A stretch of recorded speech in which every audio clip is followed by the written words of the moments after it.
Welcome back, everybody. Ecom Dispensary, Knowledge Hub number 35, episode number 142. In this one, we're talking about why copying rarely works in ecom, at least copying in the traditional sense. We're going to talk a little bit about why that is, and then also kind of like how to copy effectively, which is not usually the way that most people in ecom do it, to be honest.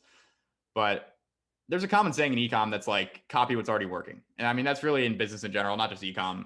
No need to reinvent the wheel. I think Gary Halbert had a quote that was like, what was it? Do you know the one I'm thinking about, Scotty? Based off all the information you gave me, no, I do not know It's which one. it's having to do with, it's like, it's far too costly to Oh, pave a it's new road when the road has already been paved or something like that. yeah. Something along those It's lines. costly to be a pioneer when the road has already been paved. Yeah, that sounds more like it. Yeah. So there's obviously something to that if the legend Gary Halbert was talking about that. Copy what's already working, I think, is good advice, but there's also nuance to it that I don't think a lot of people understand. And that kind of nuance is what I want to get into in this episode.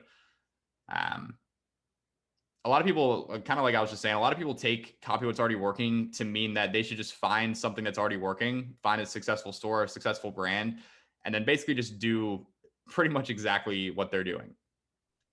If you've ever tried this, you will have likely found that this doesn't really work. I've tried this in the past when I was just a young buck in the ecom game, straight up copying stores, not necessarily like everything. I wasn't like copy pasting their product page copy onto my own store, but just taking, something that I saw, like kind of based off some of the indicators that we were talking about in the last episode with, a lot of Facebook page likes, running a lot of ads, good content, everything like that. Taking something that seems to be working well and then essentially doing the exact same thing, maybe switching up a few things here and there, but really just for the most part, copying exactly what they're doing. Every time I've done that, it's never worked. And it's weird because you would think that it would, right? Because if you find something that's, provably working, if you do the same thing, it should work for you, right? Like you would think so, but that's not really how that works. Scotty, I'm curious, why do you think that is? I think there's something going on in the Facebook algorithm that so I mean there's a couple ways it could work. For one, if you're using their images, their copy, their videos, you might get a penalty for that. Like not even like an official penalty, but just your ads don't do well. I've seen that a lot where if you just straight up copy creatives, they don't do well. Then I mean, for one thing, a lot of stores where you think they're doing well, they might not actually be doing that well. They might be scraping by.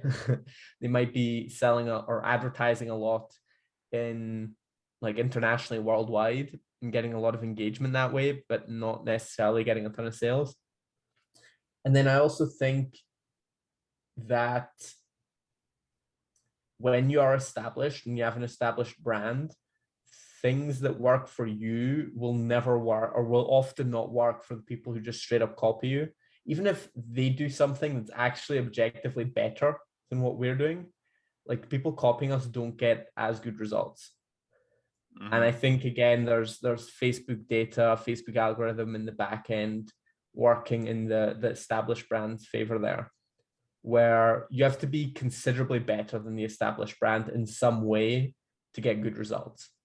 So really what you're looking for is someone with a lot of engagement, getting seemingly really good results that you can make a significant improvement to.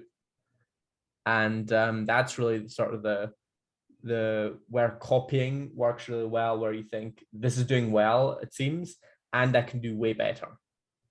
That's when copying becomes good. But if you're just doing the same with maybe marginal improvements, generally it's not going to work for you at all. Like you'll get sales, but not anywhere close to break even or profitable. It's generally how it goes. It's just one of those things. I can sort of explain it, but you'd think it would work better and it doesn't. Yeah. Thank God it doesn't, because otherwise, I mean, this is where people say where once you have a brand, people just copy you. They do, but it doesn't work for them. So they're not real competition. So that's kind of the cool thing. once you're established like us big ecom cowboys over here. I do wonder how much of it has to do with timing, because going back to like my first store, the Apple Watch straps, I think timing was probably a pretty significant part of why that was successful. And if you try to do the exact same thing that I did now, it even I think actually I don't know. I think it's a combination of timing, and then it's also like when that thing has already been done, there's just something about it where if you try to do the exact same thing, exact same ads, exact same everything, it just wouldn't work as well now because for one, I already did it and I reached a decent portion of that market. But then ever since I did that, then there was also a bunch of other copycats that did something similar, and then all of a sudden you're like the 30th person to do the same thing, whereas if you were the first or the second or the third, then maybe you would have gotten better results. Yeah, I think there's a lot of timing or luck involved and stuff like that. 100%. I think there's a lot of that involved. Sort of that X factor. Yeah. Where it's like every success you ever had really was luck, but is it luck if you try 15, 20 stores? Debatable, Yeah. I mean, what they say, like the formula for luck is preparation and meets opportunity. I think there's certainly something to be said there. Kind of back to what we were saying earlier, like another big part of why this doesn't work, why copying just doesn't work, is because most stores aren't really that good. Like even big brands that are doing huge numbers, there's still an immense amount of room for improvement with, I mean, almost everything. And then you also have to take into account that what you're looking at that seems to be working, there's a decent chance that that is some sort of a copy of something that already existed before that. And this is kind of like, I don't know if it's as much like this these days, but I think this is really what dropshipping was for a long time, is just it's basically like a long shitty game of that game Telephone. Scotty, you ever play that game Telephone? You know what I'm talking about? Yep. Yeah. Okay. So maybe this is an international game. This isn't just a US only game. Maybe everyone will actually understand this. Telephone, it's this game where you have a group of people in a circle, and you start off, one person starts off with a saying or something. He whispers it to the person next to him. And then you just kind of keep going around in a circle, whispering whatever the saying is until you get back to the original person. And by the time you get back to the original person, the saying is something completely different than what it started out as. I'm not exactly sure why that is, probably because you're whispering and people can't hear you very well. People kind of assign their own, their own preconceived notions, whatever, to whatever you just said. But that's kind of what Usually, dropshipping has been, is just a bunch of people just copying each other over and over again to the point where people are copying the copy of a copy of a copy. And by the time you get down to, that many copies, you're not copying anything that's unique or original, or that, was actually working probably all that well. And I think that's a big part of the reason why copying doesn't work, because most of the people that are, that are doing this whole ecom dropshipping thing, for one, they're not that good. And for two, they're probably copying things that were copies of copies, and it's not even close to the original thing that worked really well in the first place. yeah. A lot of the times you're not going to know this unless you've been around this game for a while. Like a lot of the big trendy products right now, I don't actually know what they are, but the trendy products of right now are probably trendy products from 5 years ago. Like the same products just come and go. And yeah, people revive it. Doesn't work because there's a million dipshits trying to copy the same thing. None of them have success. They all stop doing it. They all move on to something else. And then some smart dipshit retests it 2 years later, and it works for him, and repeat the cycle. Yep. And Kind I of do get funny. that sometimes. Kind of funny how Oh, products that were oversaturated 4 or 5 years ago are like they just come back every year. And they're not even seasonal, they just come back every year because enough people stopped running it and now it can work again. It's hilarious, yeah. honestly. That is pretty funny. I've definitely seen cases of that. I've also seen a lot of cases of like products that were really hot or trendy a couple years ago. They come back in like a slightly different form, and then it just kills because it's something that's like somewhat new.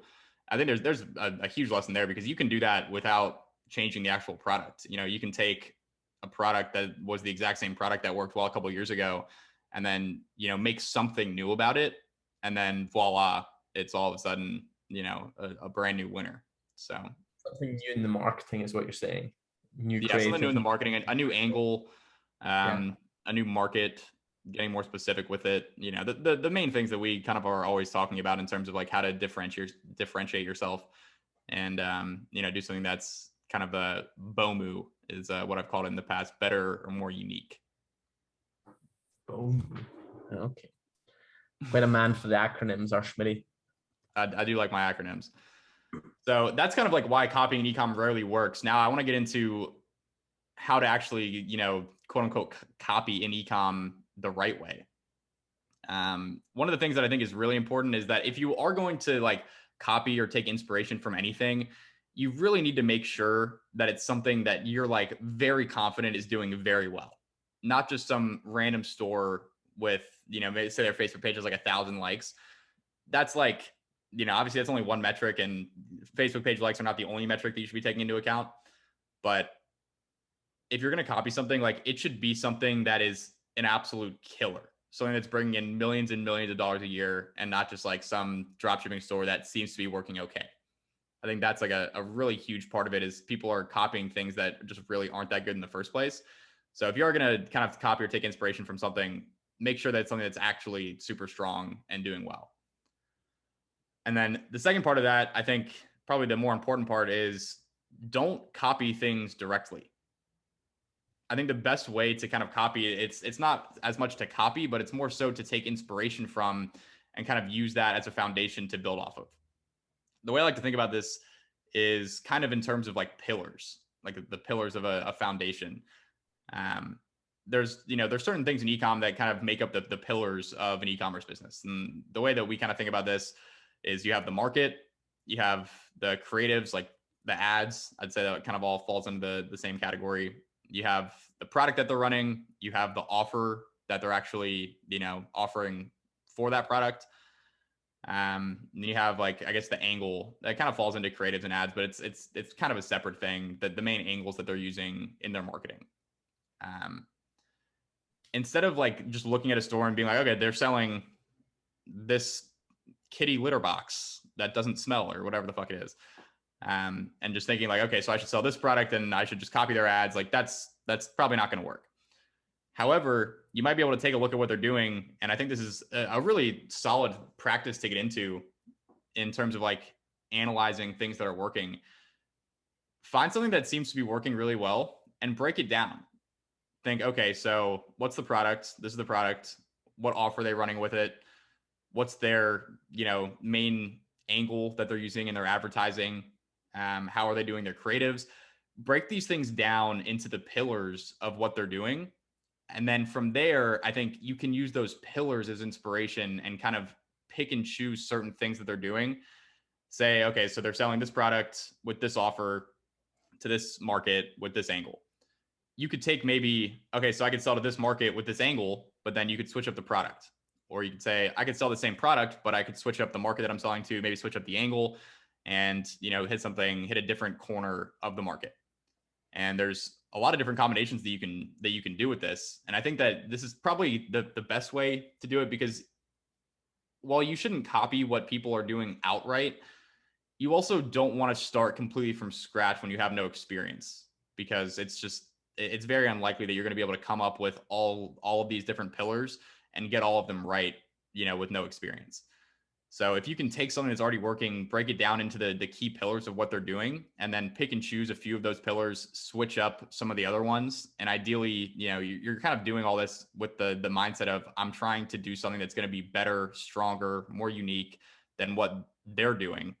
And it's kind of like what you have to do in business is you can't just get something up that's the exact same and expect to do better than someone else. Like, you have to actually be better than them. You go into it with that mindset, and then from there, you can kind of use what they're doing as inspiration without straight up copying them, which is, again, not very likely to work. Yeah.